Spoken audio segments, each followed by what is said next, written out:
The Travels and Adventures of Little Baron Trump and His Wonderful Dog Bulger, Chapter 5, Part 8. And another bad phase of the matter was that while my ever increasing leanness was causing me so much anxiety, it was carrying joy to the heart of Queen Fuyu, who, it seems, had formed the plan of keeping me for the rest of my life in the service of her lord and master by bestowing upon me the hand of the fair Princess Pufa. Queen Fuyu's explanation of my ever increasing thinness was that it was the effect of the wonderful atmosphere of their island, that it mattered very little how thick and solid a man might be.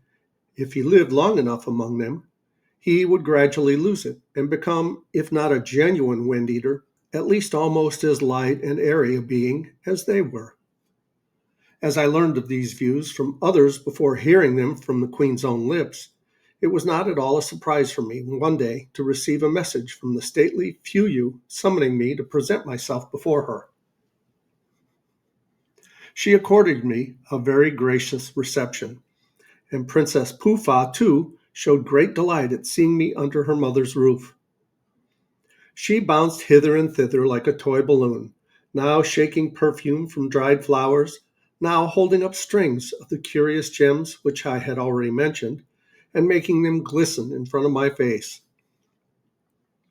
I amused her by holding her out on the palm of my hand and tossing her up and catching her as I would a rubber ball. Queen Fuyu looked on in mute satisfaction. When Princess Pufab had grown weary of play, the queen spoke as follows. "O little man, thick all through, I have to say to thee that which will gladden thy heart. The great chief, my husband, and I have noticed with joy that day by day thou art growing thinner and thinner. Know then that this is the magical effect of the air thou breathest. When our forefathers landed on this island, they, like thee, were solid all through.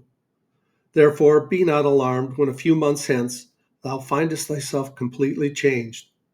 Thou wilt, ere long, lose this heavy load of useless flesh, which thou hast been for so long a time condemned to carry about with thee, and become light and buoyant like us. And, O beloved lump, that thou mayest hasten the change from thy present solid form, and become a graceful and hollow being like the rest of us, I do, with Chief Zwishwish counsel and consent, accord thee permission to eat with us each day. This very hour shalt thou make thy first meal upon the sweet and wholesome wind of the south.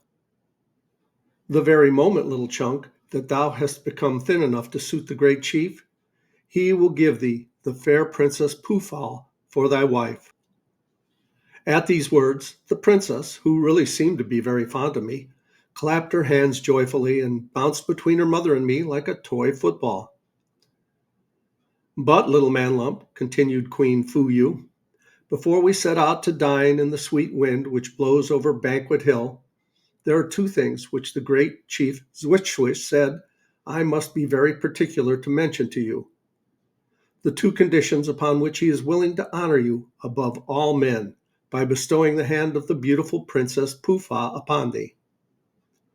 "Name them, gracious queen," I cried, for I was too wise to raise any objections at this point.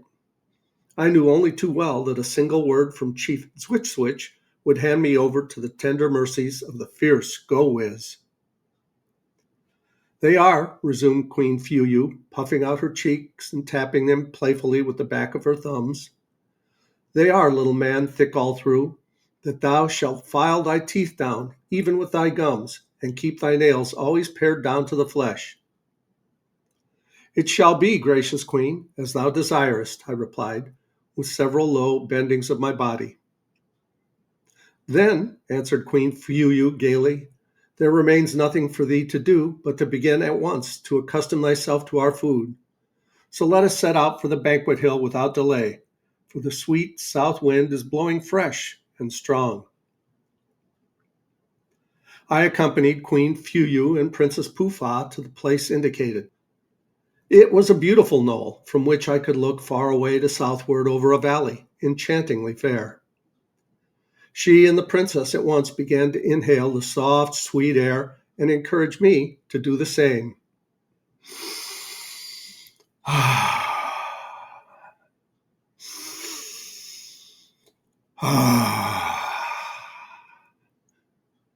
They were delighted with my efforts. In fact, the motherly Fuyu seemed a little bit anxious lest I should overeat myself. After the princess had taken a few deep draughts, I was surprised to see an attendant approaching her and place about her throat a necklace of beads strung upon an elastic cord. This was a precaution to prevent the princess from eating too heartily, were she so inclined. Well, as you may imagine, I returned to my apartment from dining with the Queen Fuyu and Princess Pufa on Banquet Hill, a very hungry man. If that were possible, hungrier than I was before, for the pure, fresh air and many deep breaths had fairly made me ravenous. Once more alone with Bulger, I set to work thinking out some scheme to get hold of more food, and by checking my alarming loss of flesh, put an end to Queen Fuyu's plan of transforming me into a genuine wind eater and giving me the Princess Pufa for a wife. It occurred to me that possibly I might catch some fish in one of the arms of the sea nearest to the village and broil it on live embers, for I had my tinderbox in my pocket. This plan worked to a charm. I soon succeeded in teaching several of the serving men to rig up a number of their war nets as a sort of seine, and was overjoyed the first time I cast it to make a haul of a dozen or more fine sea bass.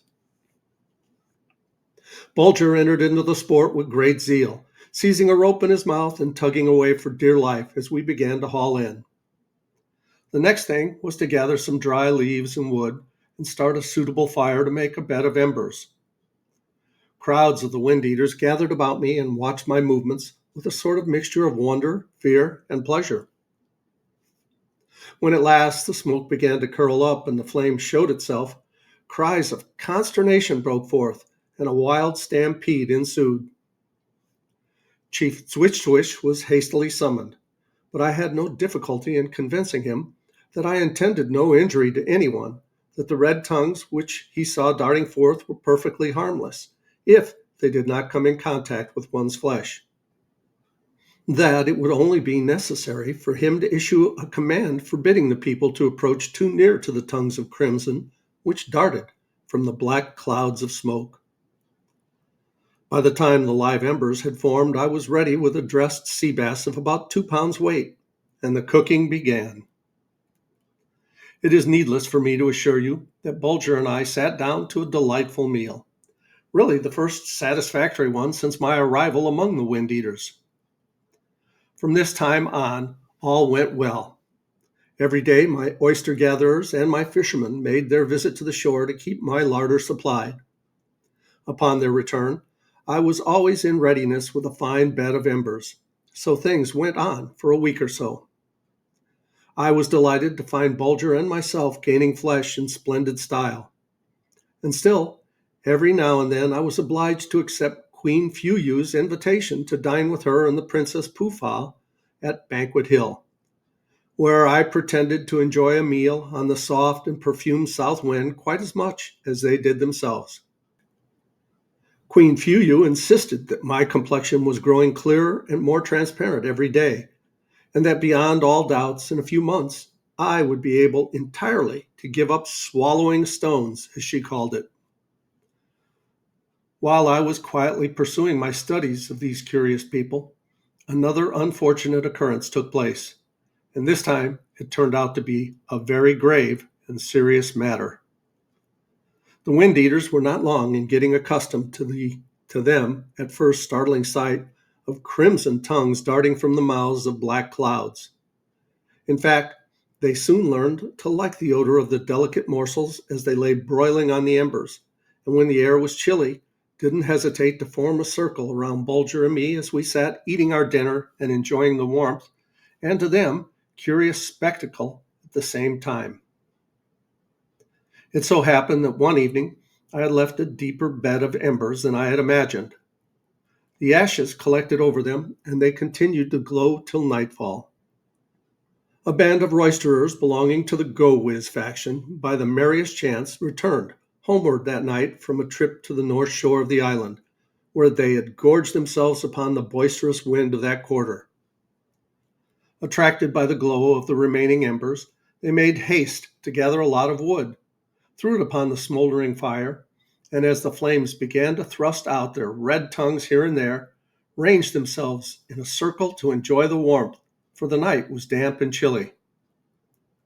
So pleasant did they find the effects of the warmth that they resolved to pass the night there, and threw themselves down on the ground as close to the fire as they deemed it prudent to go.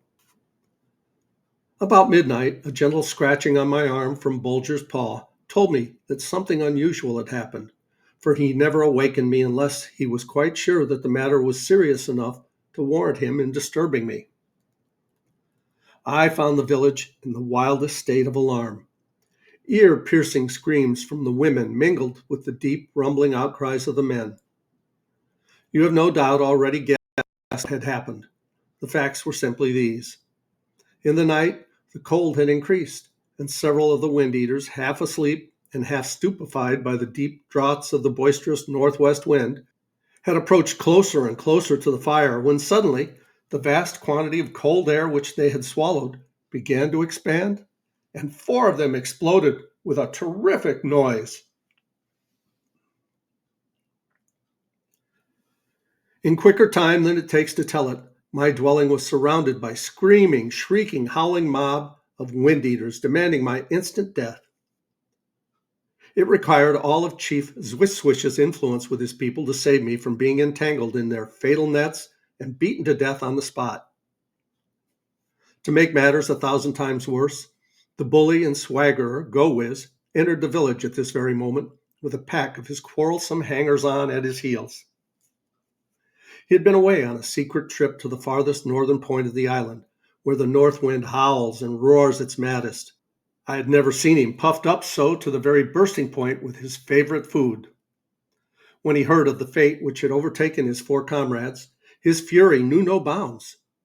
He and his followers pounded their chests until the air quivered with deep and rumbling sounds, while ever and anon they broke out into the wildest lamentations for their dead companions. He openly and boldly charged Chief Zwiswish with having betrayed his people and given over their once happy island to certain ruin at the hands of the little monster Thick-all-through, who, by his dread magic and foul mysteries, would soon bring their people to feed upon stones like himself. Day now began to break, and with the coming light, the confusion in the village seemed to take on new strength. So sure was I that death was about to strike me, that I wrote out several messages to the elder baron and to the gentle baroness, my mother, on the leaves of my notebook, and left directions with one of the chief's serving men that in case of my death, it was my wish that he should send them to my people, whom he would find on a ship in the beautiful bay on the distant shore of the island. I said nothing about Bulger, for I knew only too well that he would die by my side. I was prepared for the worst. And we're going to pause here, and we'll continue with this story in the next video. Please like, subscribe, leave a comment below. Thanks so much for watching. I love you guys. As Tigger says, ta-ta for now.